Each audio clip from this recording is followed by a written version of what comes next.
Convido você que está nos acompanhando a abrir sua Bíblia no livro de Provérbios, capítulo de número 6, verso de número 16 e 17. Provérbios, capítulo 6, versos 16 e 17. Falaremos hoje sobre coisas que o Senhor odeia e a sua alma detesta, sobre orgulho. Provérbios, capítulo 6, do verso 16 ao verso número 17. Provérbios 16, capítulo 6, os versos 16 e 17, falam sobre essas coisas que o Senhor aborrece. O verso 16 diz isso: 6 coisas que o Senhor aborrece, e a 7ª a sua alma abomina. Verso de número 17: olhos altivos, língua mentirosa, mãos que derramam sangue inocente. Eu convido você a curvar sua cabeça e a orar, entregando a sua vida, minha vida, diante do Senhor nesse momento. Amado Deus, estamos diante do Senhor, diante do teu povo, diante da tua palavra. Rogamos ao teu Espírito Santo, o único que pode nos fazer entender a palavra do Senhor, que nessa noite o Senhor esteja abrindo o nosso entendimento, o nosso coração, que a tua palavra, a tua vontade seja clara, Pai, às nossas vidas. Assim oramos te pedindo em nome do Senhor Jesus. Amém. Provérbios destaca o orgulho como um pecado que desenvolve no Senhor um sentimento de ira. No versículo de número 16, ele fala que a alma do Senhor abomina esse tipo de comportamento. Ele traz a imagem de um Deus irado, onde esse sentimento brota do mais íntimo do seu ser, do seu coração, da sua alma, contra pensamentos, contra comportamentos, contra falas, contra estilos de vidas que têm como base o orgulho, a altivez. O livro de Provérbios traz pelo menos 4 palavras diferentes que são traduzidas por orgulho, por altivez, por arrogância ao longo de todo o livro. Abra comigo a sua Bíblia no capítulo de número 8, verso de número 13. Você que está nos acompanhando em casa, tenha a sua Bíblia aberta. Nós estudaremos sobre esse tema no livro de Provérbios e precisaremos ler vários versículos ao longo da mensagem. A primeira referência para que possamos entender o que é de fato orgulho está no capítulo 8, versículo de número 13. Provérbios 8, verso de número 13, diz assim a palavra do Senhor: o temor do Senhor consiste em aborrecer o mal, a soberba, a arrogância, o mau caminho e a boca perversa. Eu os aborreço. A palavra soberba, que é traduzida aqui por soberba, ela tem um sentido de orgulho, tem um sentido de altivez. E ela é usada no Antigo Testamento, tanto de forma positiva, quanto de forma negativa. De maneira positiva, ela traz o sentido, a palavra soberba, palavra orgulho, traz o sentido de excelência, de glória, de majestade. E ela é usada, pelo menos, com referência ao santuário, com referência à terra de Canaã, para se referir à excelência, à majestade, à grandeza do santuário, às belezas da terra prometida. E algo que nos chama a atenção quando esse termo aparece no Antigo Testamento, relacionado à terra, relacionado ao santuário, é que a beleza, a grandeza, a excelência não é algo intrínseco do ser humano, ou da terra prometida, ou do próprio templo, mas é uma característica do próprio Deus. A terra só é excelente, o santuário só é formoso, só existe uma glória no santuário, porque de fato o santuário é o lugar da habitação de Deus. A terra só é uma terra reconhecida de fato como algo excelente, porque é a terra que pertence também ao Senhor. Além de ser usado para atribuiu uma característica ao santuário, ao templo, à terra prometida. Essa palavra orgulho é também usada para se referir à pessoa do próprio Deus, para destacar a sua glória, a sua excelência, a sua majestade. Essa palavra que é traduzida por soberba, que acabamos de ler no versículo de número 8, ela é usada no Novo Testamento em momentos o que nós chamamos de doxologia. São trechos de hinos de louvor que destacam acerca do caráter, da obra de Deus, da obra do Filho, destacando uma característica intrínseca ao ser de Deus, algo que pertence à sua natureza, algo que pertence ao seu caráter. Quando Salomão destaca, e outros autores no livro de Provérbios trazem essa palavra e usam essa palavra ao longo do livro de Provérbios, eles utilizam a palavra de maneira negativa, com um sentido negativo. No livro de Provérbios, orgulho é pecado, e a semelhança dos demais pecados, este pecado também escraviza a nossa alma. Observe o capítulo agora 16, o verso de número 5. Provérbios, capítulo 16, verso de número 5. Abominável é ao Senhor todo arrogante de coração. É evidente que não ficará impune. A palavra arrogante tem o sentido de orgulho, altivez. E observe que ela está sendo relacionada com a palavra coração. Todo arrogante de coração. Essa palavra, quando aparece no livro de Provérbios de forma negativa, ela geralmente associa o orgulho com uma parte do corpo. Nesse caso aqui está relacionado ao coração. Verifique agora o verso de número 18, capítulo 16 de Provérbios, verso de número 18. A soberba precede a ruína, e a altivez de espírito a queda. A mesma palavra, soberba, orgulho, agora no versículo de número 18, está sendo traduzido pela palavra altivez. Observe novamente aqui a relação entre altivez, agora com o espírito. O autor utilizou no verso anterior a palavra coração, relacionada ao orgulho, e agora relacionou a palavra altivez com o espírito.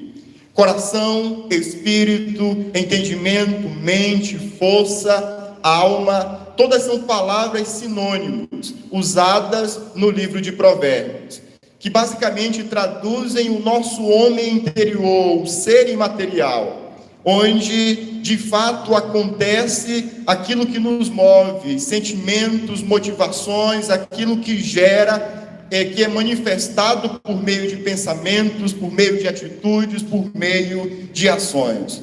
O que o texto está nos dizendo é que o orgulho escraviza o coração e se manifesta por meio de pensamentos, por meio de palavras, por meio de ações e por meio de comportamento. Entender o sentido positivo da palavra orgulho é essencial para compreendermos a forma como Deus reage diante de alguém que é considerado orgulhoso. Por que a sua alma abomina? Porque o Senhor odeia aquele que tem o espírito altivo. O orgulho, quando acontece de forma simples, ele acontece no nosso coração e de alguma forma o nosso coração deseja atrair, usurpar, tomar aquilo que é intrínseco ao ser de Deus e aplicar isso ao nosso próprio coração. O orgulho acontece quando o nosso coração passa a perceber aquilo que é obra divina e passa a atribuir isso ao nosso próprio mérito. Lemos na introdução, lemos também nas palavras de boas-vindas, momentos de boas-vindas, o que aconteceu com o rei de Tiro. O seu pecado foi exatamente esse. Ele se considerou no seu próprio coração um Deus. Ele atribuiu a ele características, atributos que eram inerentes ao ser de Deus. E como vimos na leitura, Deus abomina esse pecado. A sua alma odeia aquele que manifesta um comportamento, um estilo de vida guiado pelo orgulho. De que forma o orgulho acontece no meio do povo de Deus? De que maneira nós tentamos usurpar no nosso dia a dia aquilo que é do Senhor e queremos atribuir isso à nossa própria vida? Isso acontece quando nós usamos aquilo que Deus nos concedeu e atribuímos os méritos daquilo que realizamos para o nosso próprio louvor e para a nossa própria glória. Isso acontece de forma muito comum no meio do povo de Deus, tanto no aspecto religioso quanto no aspecto social. Todas as vezes em que alguém prega, todas as vezes em que alguém canta, todas as vezes em que alguém realiza uma atividade relacionada ao contexto religioso, em que alguém ensina, em que alguém direciona algo por meio de um dom espiritual, e essa pessoa então atribui o resultado, aquilo que foi gerado pelo uso do seu dom, ela atribui isso como um mérito, ela realiza aquilo com a motivação de ser louvado, de ser engrandecido. Ela está tentando, o seu coração está tentando usurpar aquilo que é do próprio Senhor. Isso acontece também rotineiramente, não só no ambiente religioso, mas também no ambiente secular, também no ambiente social. Todas as vezes em que realizamos com perfeição algo, todas as vezes em que crescemos na nossa profissão, em que conseguimos avançar nas nossas habilidades, no nosso trabalho, naquilo que desenvolvemos na sociedade, e a nossa motivação em realizar tudo isso passa a ser então o nosso próprio engrandecimento, passa a ser então o nosso próprio louvor, a nossa própria glória. O texto vai dizer que o orgulho já está tomando conta do nosso coração e, consequentemente, as nossas atitudes, os nossos pensamentos, o nosso estilo de vida será afetado diretamente por esse pecado, porque o orgulho escraviza o nosso coração e ele se manifesta de forma prática ao longo do nosso dia. Não estou dizendo com isso que nós iremos evitar uma atitude orgulhosa ou o agir do orgulho no nosso coração, simplesmente atribuindo por meio de palavras a Deus a honra ou o louvor. Não sei se você já passou por isso, isso acontece com mais frequência no ambiente religioso, mas isso acontece também no ambiente secular. Após você ter realizado uma determinada atividade, a pessoa vem e diz para você: você cantou muito bem, você pregou muito bem, você ensinou muito bem, você tocou muito bem. E aí a pessoa então, para demonstrar uma atitude de humildade, diz: que Deus seja louvado, que Deus seja glorificado. A atitude dessa pessoa, com certeza, ou muito provavelmente, é uma atitude em querer dar ao Senhor aquilo que lhe é devido. Eu não estou dizendo que venceremos o orgulho simplesmente proferindo esse tipo de declaração, mas nós precisamos, acima de tudo, ter um comprometimento no nosso coração, diante de tudo aquilo que realizamos, seja dentro da igreja, seja relacionado aos nossos dons dentro do corpo de Cristo, seja fora da nossa atividade diária, quando nos dedicamos, quando estudamos, quando queremos crescer na área em que trabalhamos. Devemos fazer isso empenhados, engajados, comprometidos, no mais íntimo do nosso coração, entendendo que o resultado daquilo precisa ser para o louvor e para a glória do nosso Deus. Fomos criados para esse propósito e precisamos realizar as atividades que realizamos, precisamos fazer o que fazemos ao longo da semana, comprometidos em buscar, em render, em atribuir ao Senhor aquilo que lhe é devido. Uma consequência prática do orgulho no nosso coração é que, de fato, o orgulho nos cega para as nossas próprias falhas. Leia comigo no capítulo 21, o verso agora de número 4.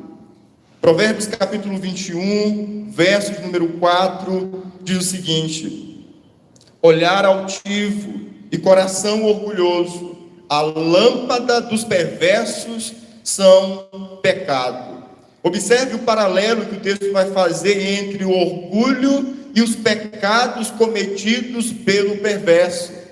O perverso, ele tem uma lâmpada que o guia, ele tem algo que direciona, que orienta os seus passos.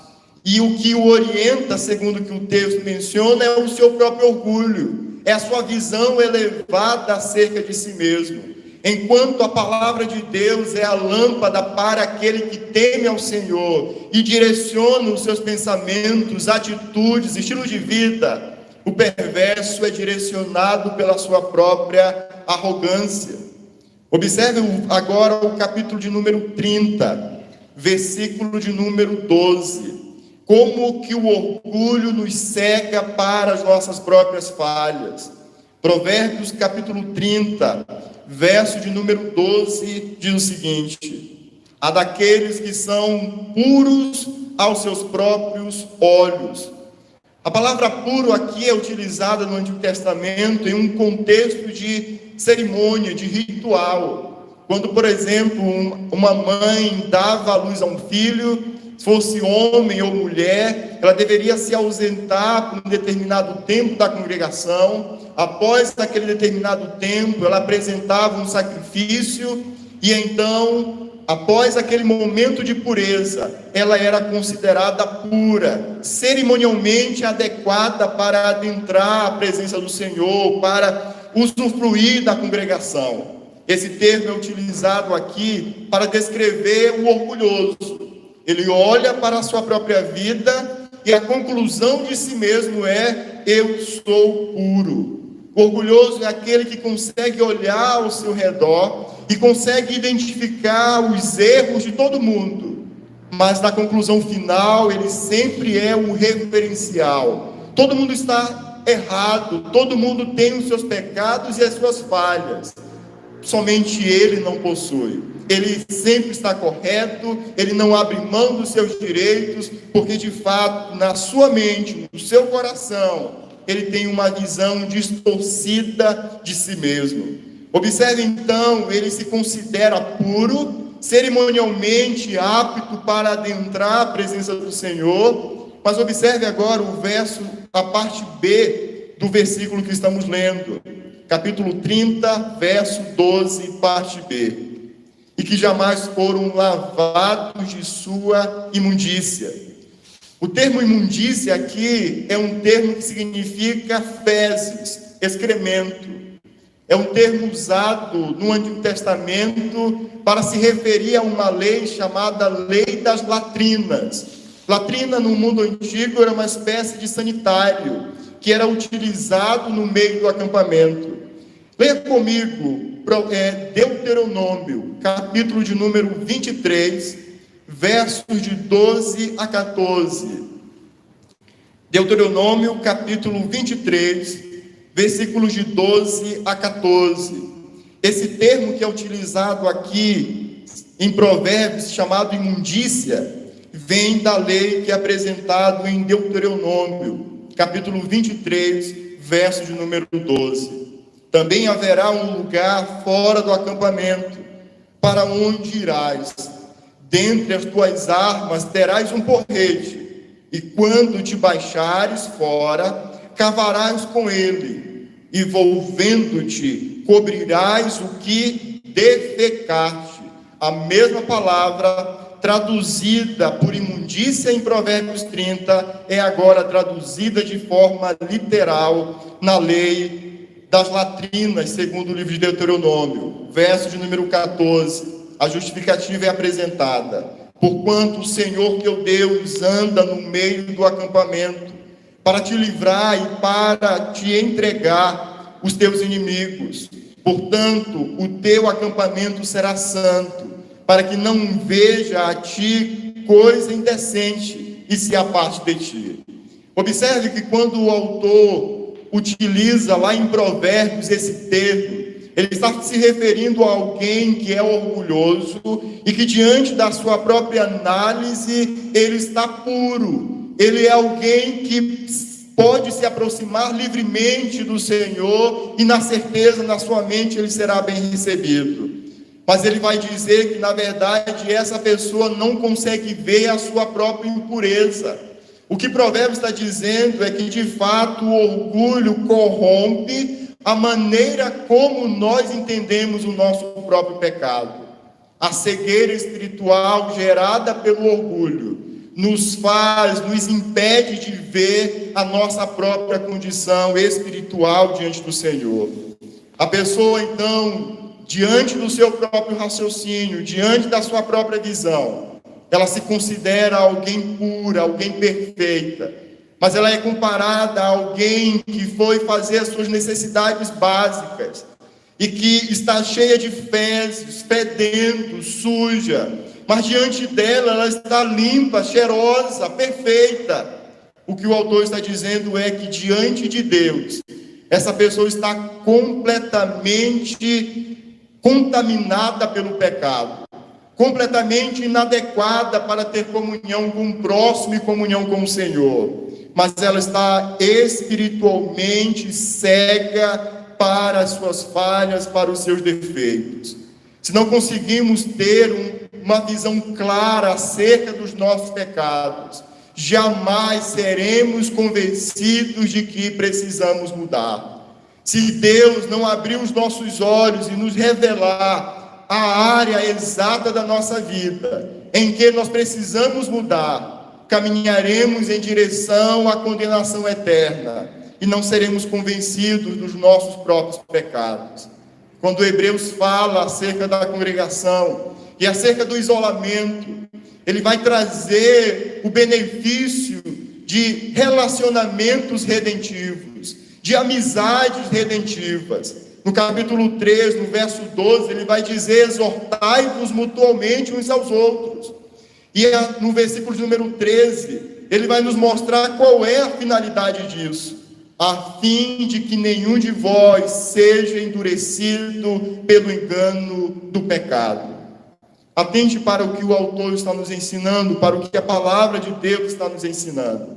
Não há uma outra forma do orgulhoso, que já tem uma visão corrompida acerca de si mesmo, que está vivendo na prática do pecado, mas que diante das suas práticas, ele se considera perfeito, santo, apto. Não há uma outra forma desse orgulhoso sair do seu caminho, se não for por meio da exortação, se não for por meio da ação do Espírito Santo, que segundo o texto aos Hebreus, vem por meio da exortação, vem por meio de uma palavra de advertência que recebemos, não simplesmente de um líder, não do nosso pastor, mas que recebemos daquele irmão que caminha conosco. Hebreus nos traz a lembrança, a importância, ele destaca a importância de relacionamentos redentivos. Você conhece um filho, você tem um filho orgulhoso? Você tem amigos orgulhosos? Você tem e convive com pessoas que têm uma visão errada acerca delas mesmas? Pessoas que você sabe que estão vivendo em pecado, mas que se comportam como se nada estivesse acontecendo? A palavra de Deus para a sua vida é: exorte, chame a atenção dessa pessoa com amor, com muito cuidado, mas traga ao entendimento, a clareza, a visão dela, os seus pecados, para que ela então tenha de fato uma visão precisa da depravação, de como o pecado tem corrompido a vida dela, o relacionamento dela com o Senhor, como o pecado tem destruído o relacionamento dela com os seus irmãos, com os seus amigos, para que ela de fato possa perceber a dimensão da sua depravação e do seu pecado, e assim ela busque no Senhor misericórdia, perdão e restauração. Além do pecado, do orgulho, distorcer a nossa visão acerca de nós mesmos, ele também distorce a nossa visão acerca dos outros. Leia comigo agora o capítulo 26, Provérbios capítulo 26, o verso de número 12. Observe como o orgulho distorce também agora a nossa visão acerca dos outros. Nós nos sentimos mais sábios do que os outros. Capítulo 26, verso de número 12, diz assim: tem visto o homem que é sábio aos seus próprios olhos? Maior esperança há no insensato do que nele. Aquele que é sábio aos seus próprios olhos, essa visão que ele tem acerca dele mesmo vai interferir diretamente nos seus relacionamentos. Quando Provérbios fala sobre orgulho, ele vai dizer que esse pecado, ele é um pecado que destrói os relacionamentos. O orgulho destrói relacionamentos, porque a pessoa passa a ter uma visão do outro distorcida. E aqui o texto vai dizer que esse que é sábio aos seus próprios olhos, que é orgulhoso, há mais esperança para o insensato do que para ele.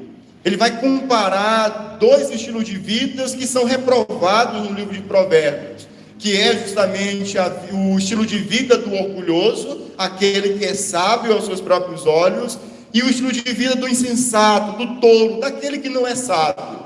Comparando os dois, ele vai chegar à conclusão de que o insensato ainda tem um estilo de vida menos prejudicial, apesar de ser pecaminoso e negativo, do que o estilo de vida desenvolvido pelo orgulhoso. Há mais esperança para ele, porque o insensato, apesar de viver no pecado e na iniquidade, mas ele não está endurecido para a opinião do outro. Ele não se considera alguém perfeito ou sábio. Ele está aberto de alguma forma para ouvir, para atentar, para ponderar a interferência do próximo. Isso não acontece com o orgulhoso. Ele é sábio ao ponto dele declarar de que ninguém tem a capacidade de interferir na vida dele. O orgulhoso é aquele que não aceita interferência. Ele é o melhor músico, ele é o melhor profissional, ele é o melhor aluno, naquela determinada área, ninguém consegue contribuir, ninguém consegue acrescentar absolutamente nada, porque ele é capaz, segundo aos seus próprios entendimentos, e superior ao outro. Você já ouviu esse tipo de declaração? Eu não preciso que ninguém me diga o que fazer da minha vida, pois da minha vida cuido eu. Você já ouviu esse tipo de declaração? Eu não preciso de conselhos de pastor A ou de pastor B, de irmão A ou de irmão B, de líder A ou de líder B, pois eu tenho maturidade para resolver os meus problemas. Você já ouviu essa tipo de declaração? Você não está autorizado a compartilhar com ninguém o que acontece no nosso casamento, pois não precisamos da interferência de ninguém para resolver as nossas dificuldades. São expressões, estilos de vida, princípios que o orgulhoso, aquele que é sábio aos seus próprios olhos, conduz a forma como ele direciona a sua própria vida. Precisamos vencer o pecado do orgulho. Faremos isso reconhecendo as nossas limitações, reconhecendo que Deus instituiu o corpo de Cristo como o elemento, como o antídoto para trabalhar o pecado que habita no nosso coração, para que o nosso coração não endureça, para que não sejamos enganados pelo próprio pecado. Precisamos recorrer, precisamos uns dos outros, para que Deus ministre ao nosso coração e possamos ter com clareza uma visão do nosso pecado. O orgulho distorce essa visão. Ele distorce a visão do outro, ao ponto de nos fazer arrogantes. Ele não só nos leva à conclusão de que somos mais sábios, mas essa conclusão que ele chegou nos leva a uma postura de arrogância. Observe agora o capítulo de número 30. Provérbios capítulo 30, verso de número 13. A daqueles, quão altivos são os seus olhos, e levantadas as suas pálpebras, A expressão agora olhos altivos aparece novamente aqui no capítulo 30 com o mesmo sentido, com o sentido de arrogância, com o sentido de orgulho. E novamente essa manifestação está destruindo os relacionamentos, porque essa pessoa se sente intocável, ela não está aberta, ela se isola completamente para viver segundo a sua própria sabedoria.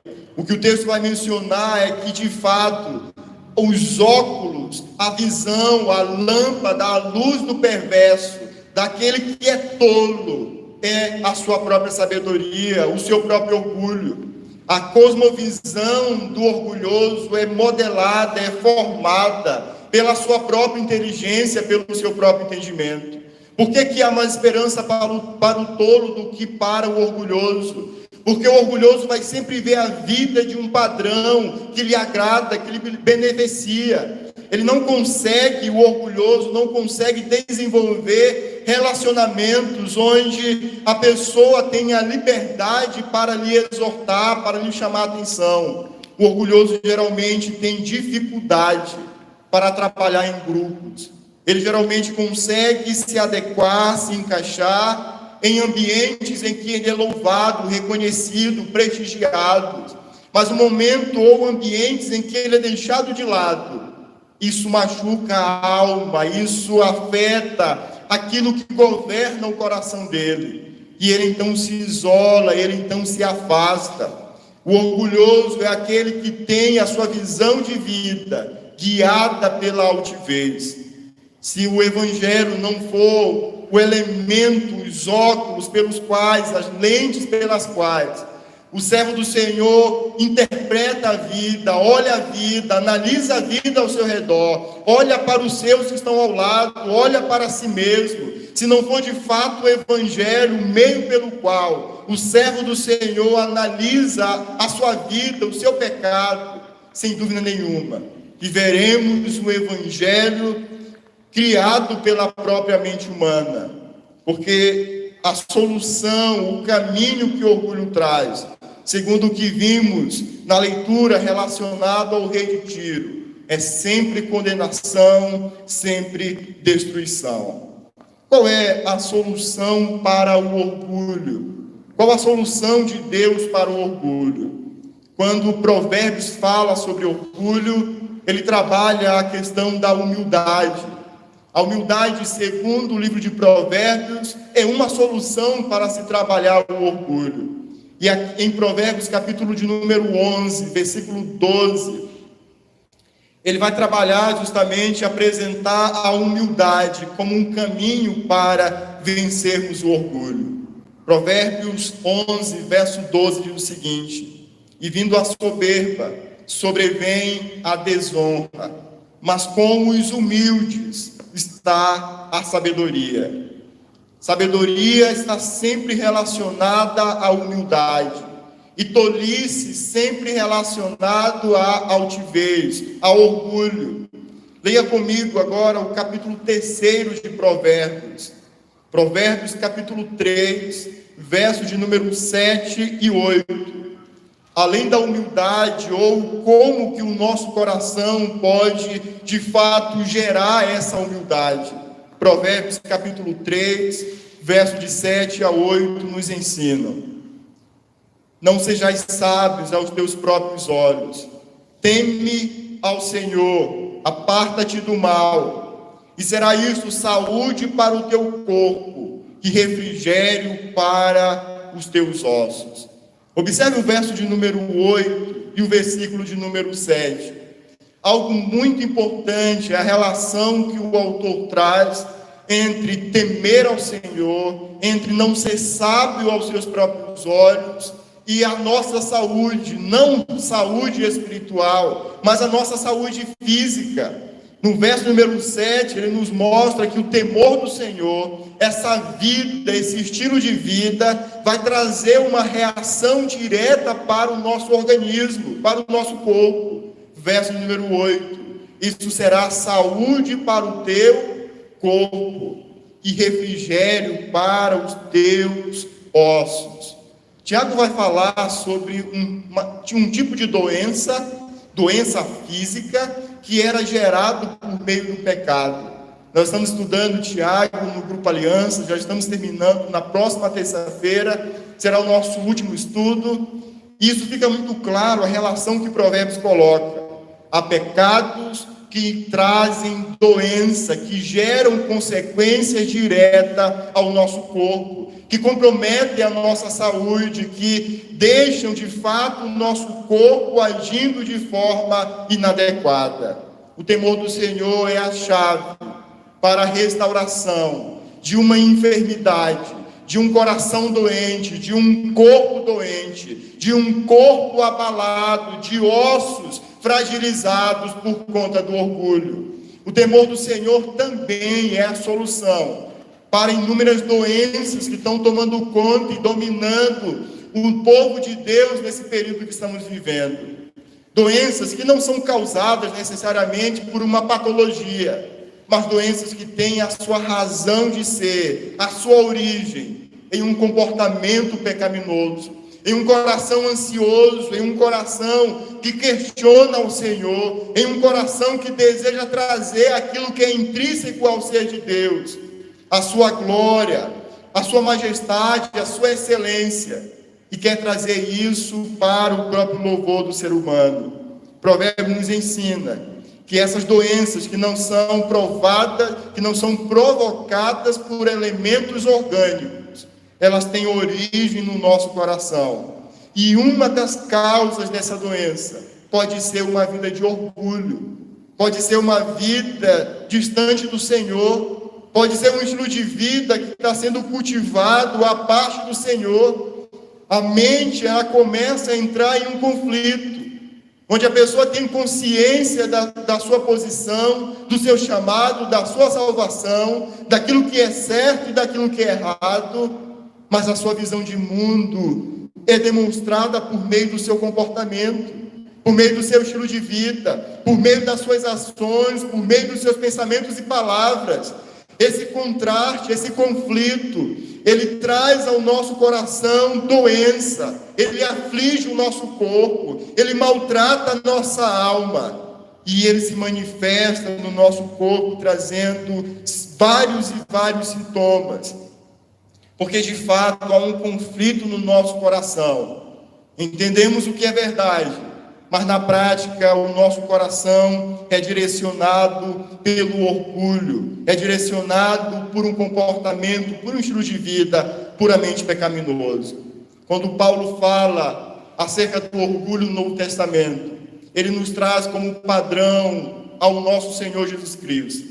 E ele diz que devemos seguir o exemplo de Cristo, devemos olhar para aquele que se esvaziou de si mesmo, devemos olhar para aquele que se humilhou, devemos olhar para aquele que deixou a sua majestade e glória, que se encarnou, que se tornou homem, que viveu entre nós, que se tornou igual aos seres humanos.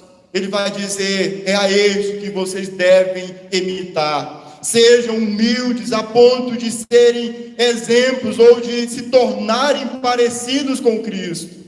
Dessa forma, vocês terão uma visão adequada acerca de vocês mesmos, do pecado que habita em vocês. Vocês terão uma visão adequada do outro, e terão sempre o outro como superior e não ao contrário. E terão uma visão adequada acerca do ser de Deus, acerca da pessoa de Deus. Eu convido você nesse momento a curvar sua cabeça, a apresentar sua vida diante do Senhor.